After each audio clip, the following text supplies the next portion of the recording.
This is the second in a series that I'm doing on the day my mother passed away.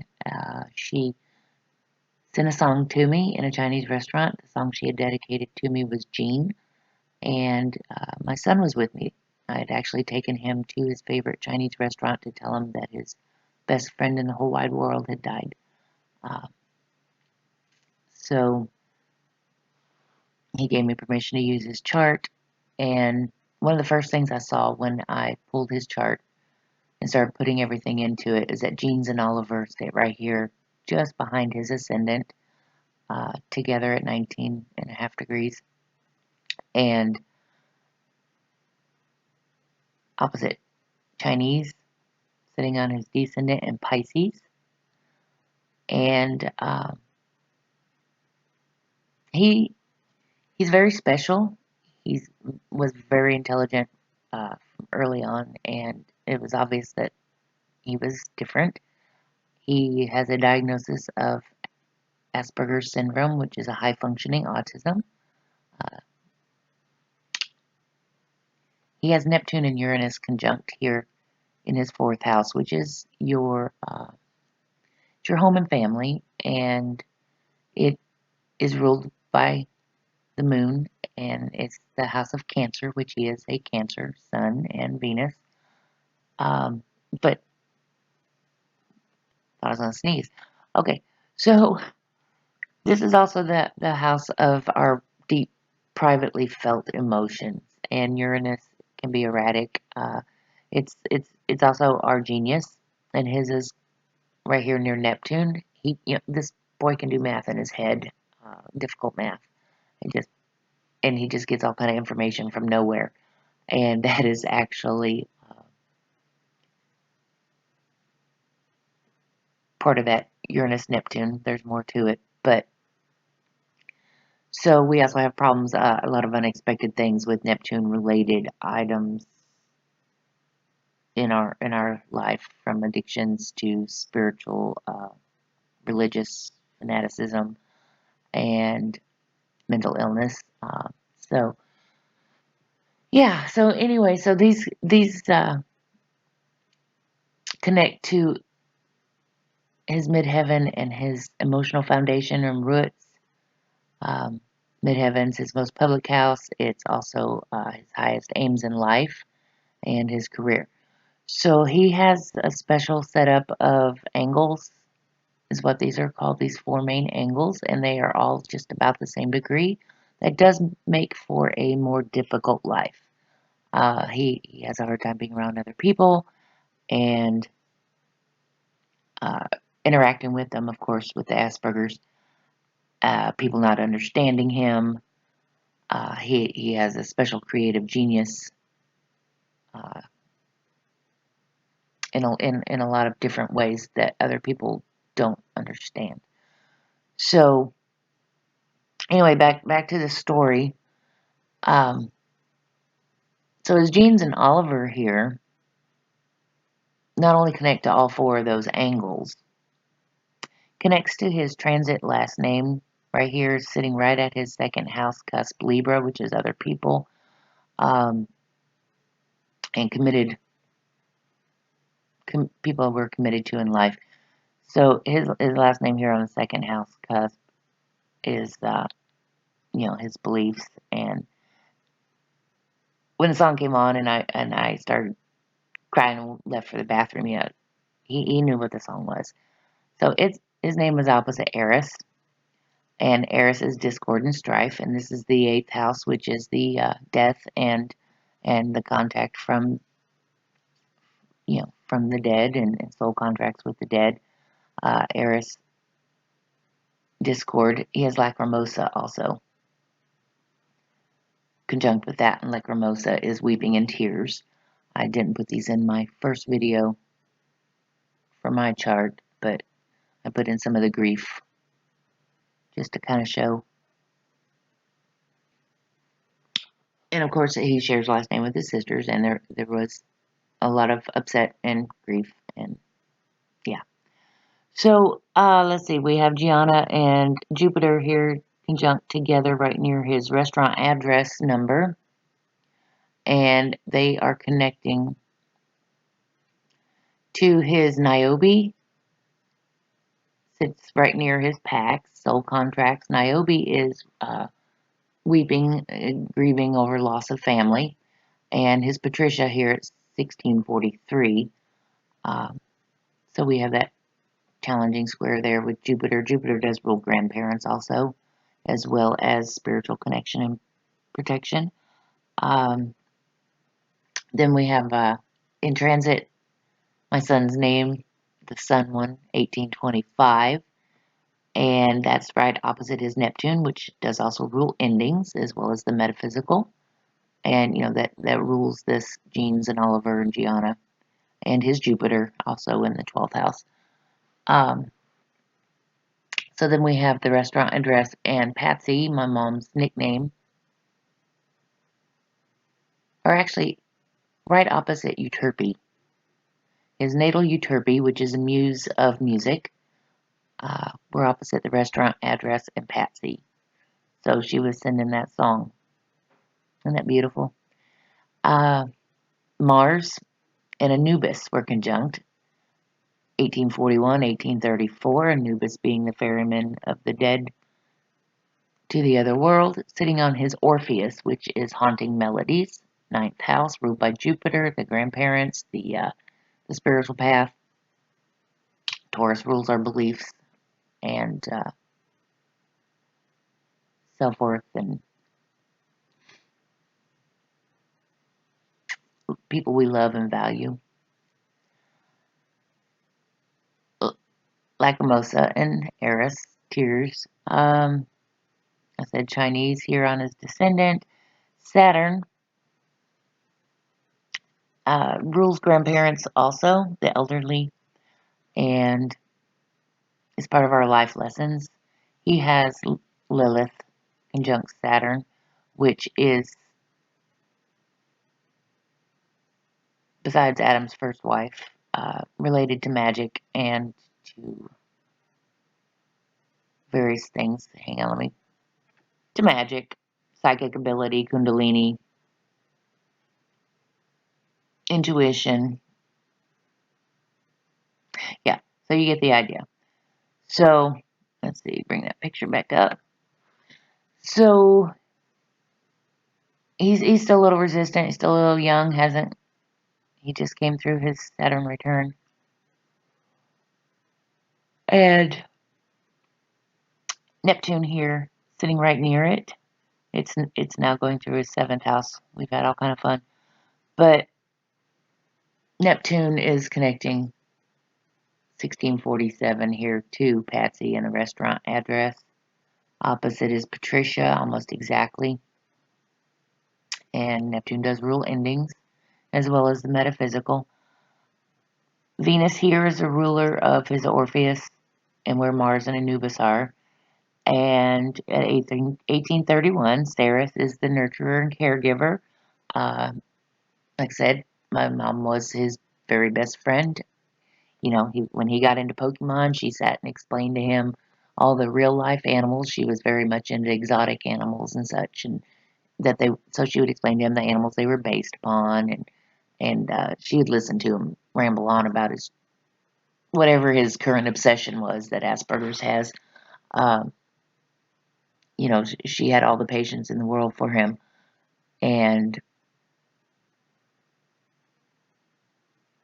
yeah.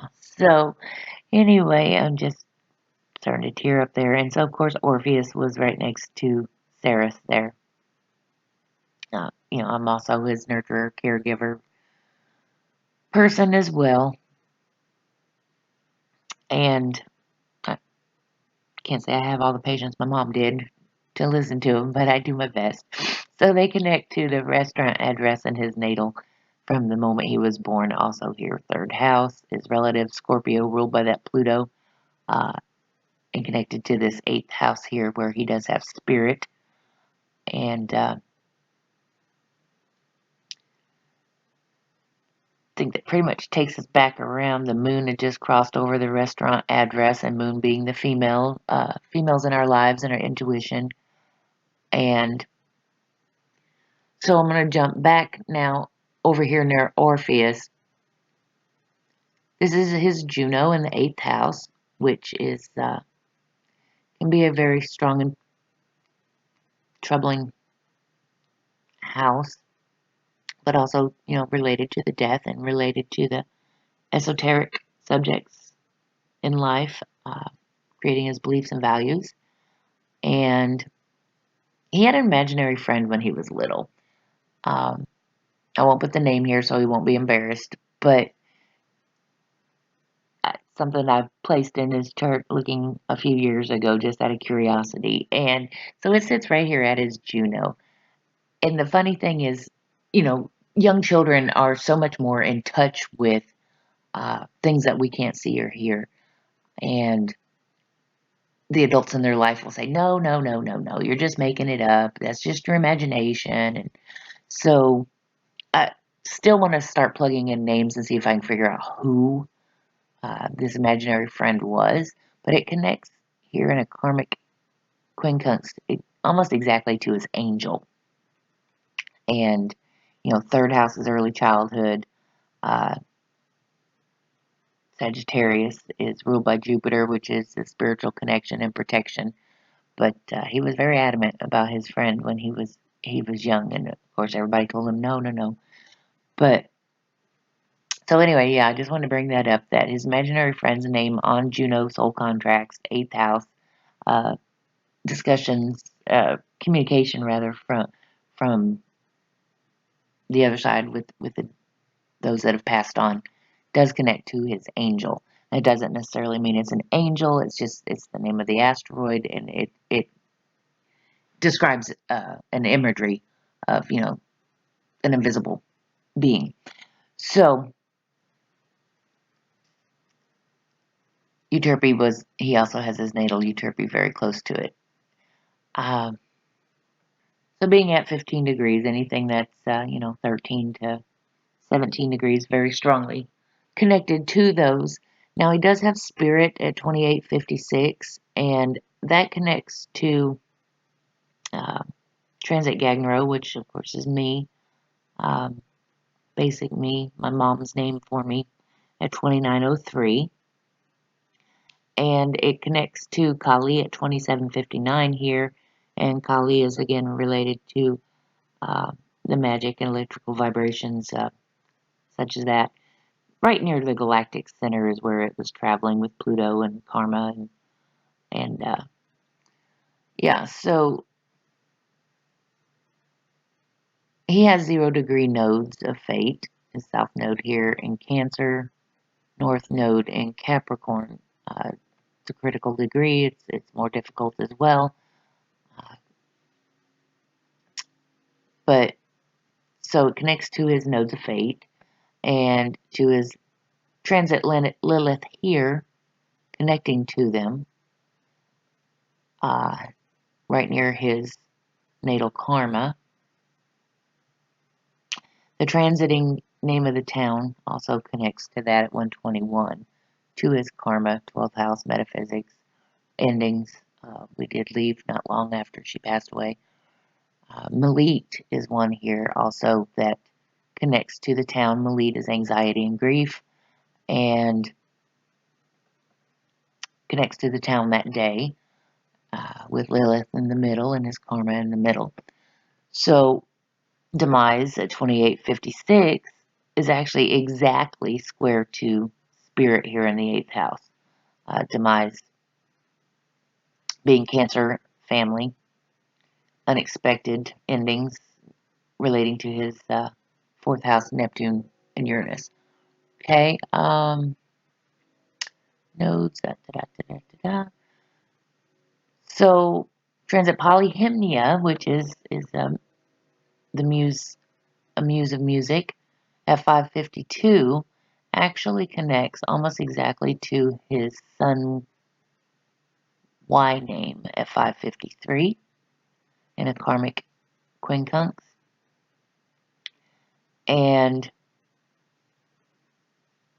would actually, if you included the vertex, less than 2 degrees away, would make a finger of God aspect, a yod. of exact timing is what it is. Um, so that connects to transit Quirk at 6:54, which is exactly opposite his sun name, his name with the sun after it, exactly opposite 6:54. So there is one thing about him. He loves music ever since he was little, and this boy man now can spout off music facts to you. Knows all kind of things that most people don't, and makes connections that most people don't. That's like Uranus Neptune again. But pop culture in general, very proud of him. His polyhymnia natal is right here. But anyway, so yeah, Quirk exactly opposite Sun Sun and Sun Y connecting to polyhymnia. His Mars is in the eighth house in Taurus. Uh, and it's at 6:37. And Mars rules his Aries moon here in the seventh house. He does get along with women better than he does men. Uh, seventh house is other people.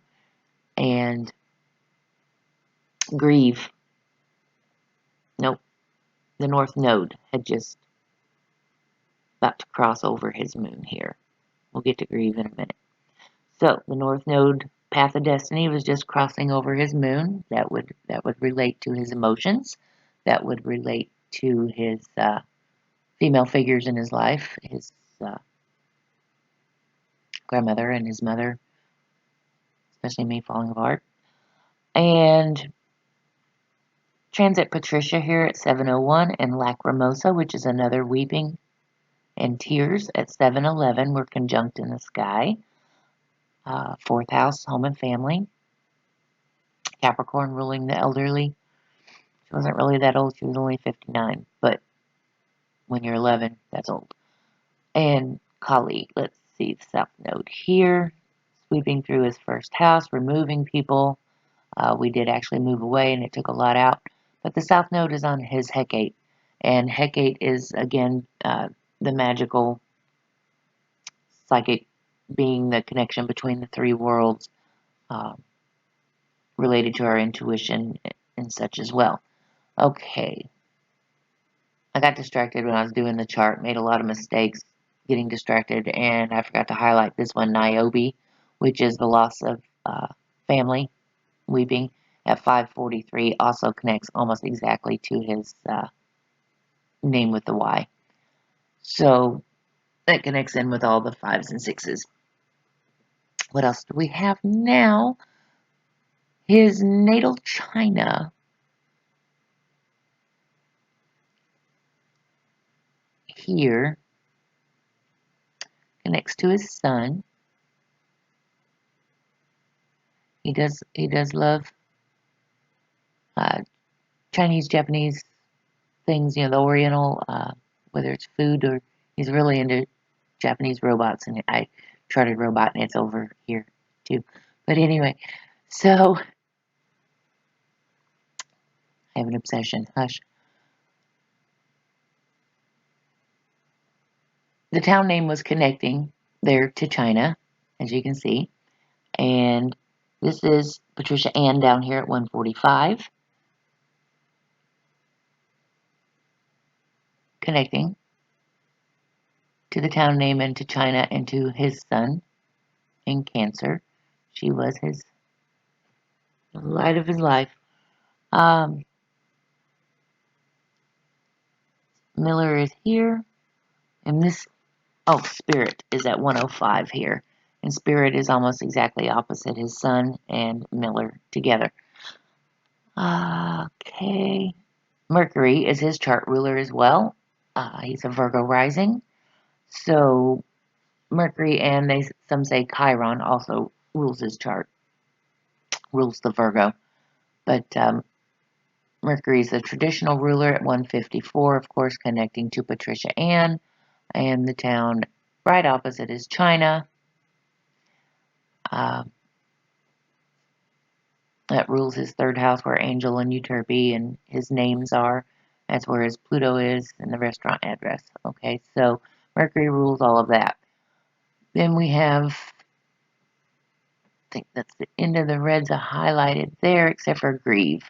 Grieve at 157 here,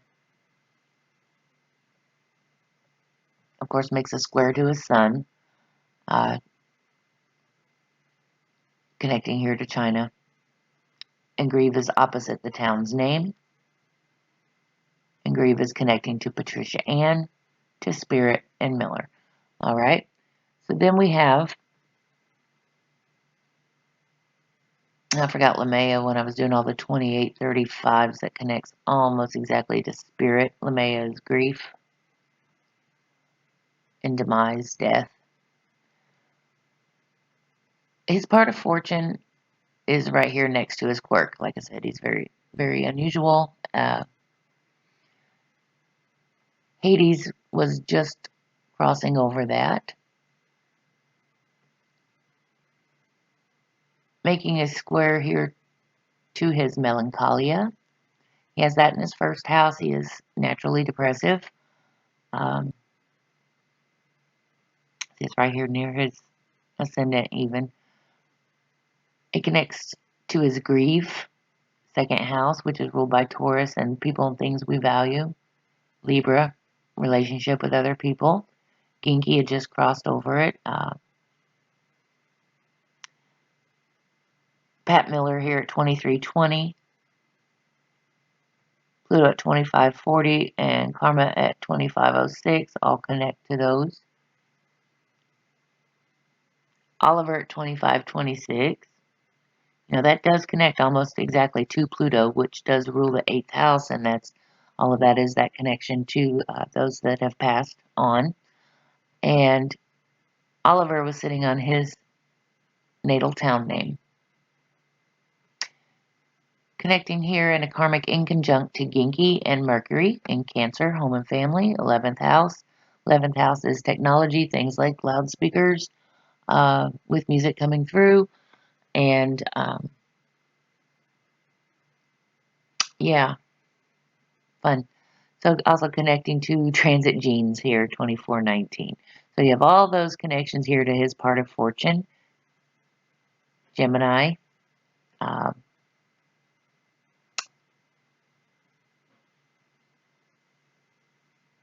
the educator, the learner, the young childhood, ruled by Mercury also is midheaven is. Okay, so I hope I'm explaining enough for him to kind of get it too while I'm rushing through this. But I do know that the sun is on his vertex, Destiny's Gateway right now. Now, you see here his vertex makes a positive trine to Pat Miller, and Chaos moves very slowly, but was still sitting very close to her name, and she did go downhill that year. And yeah, some things I don't have highlighted. Patsy here, second house, people and things we value. Scorpio, she taught him a lot of things. Scorpio loves to dig for answers and dig up secrets, and it's ruled by Pluto also.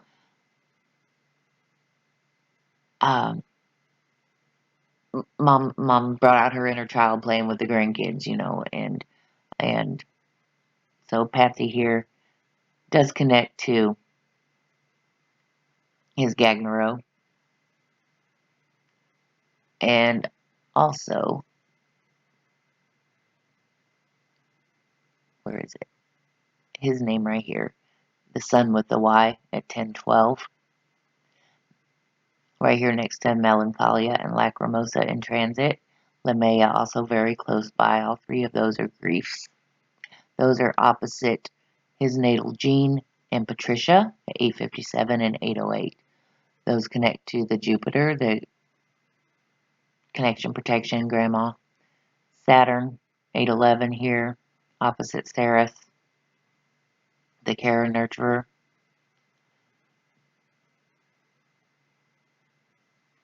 connecting to Uranus here at 8:43, the unexpected, in his 6th house of daily routines. 11 years of grandma. Uh, let's see. He also does have the supergalactic center black hole in his 1st house of self, as well as the great attractor. He actually has his sisters because he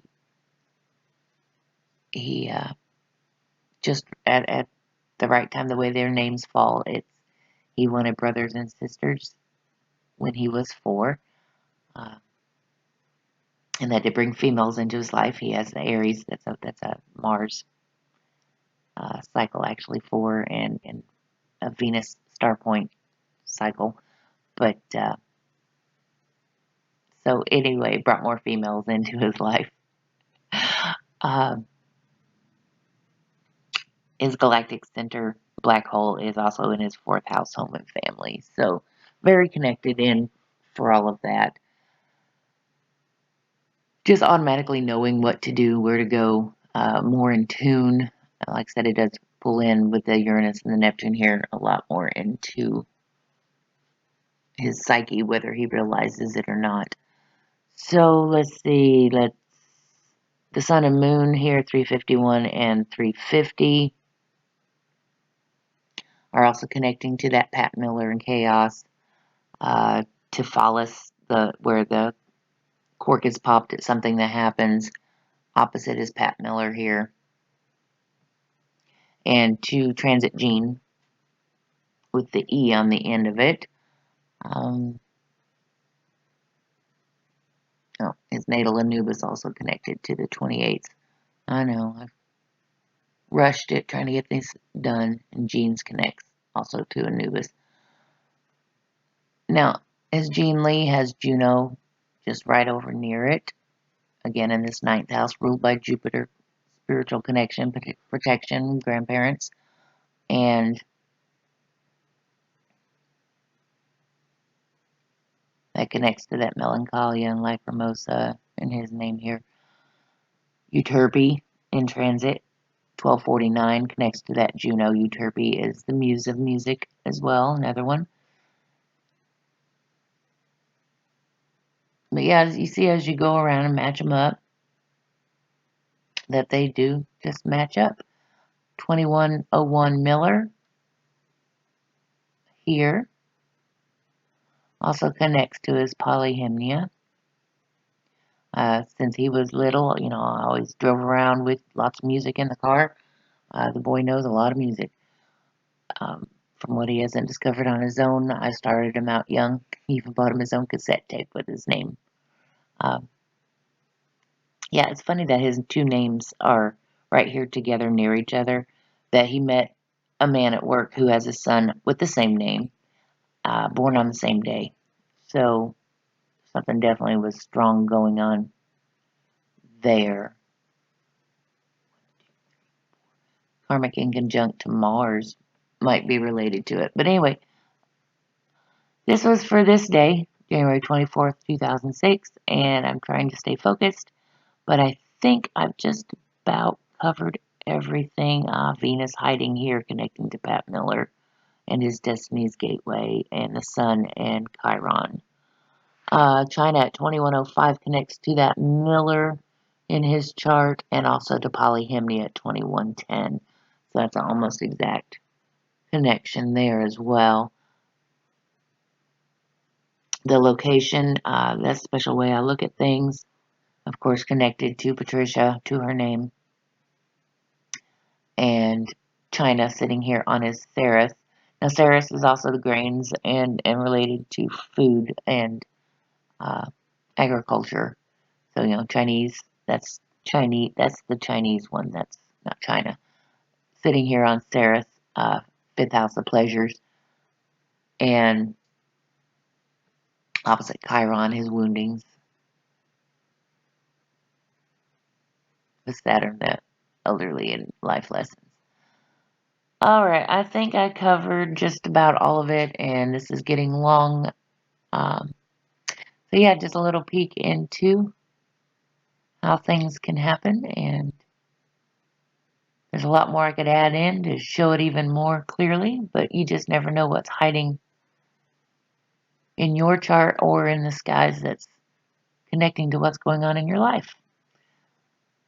All right, thanks for watching.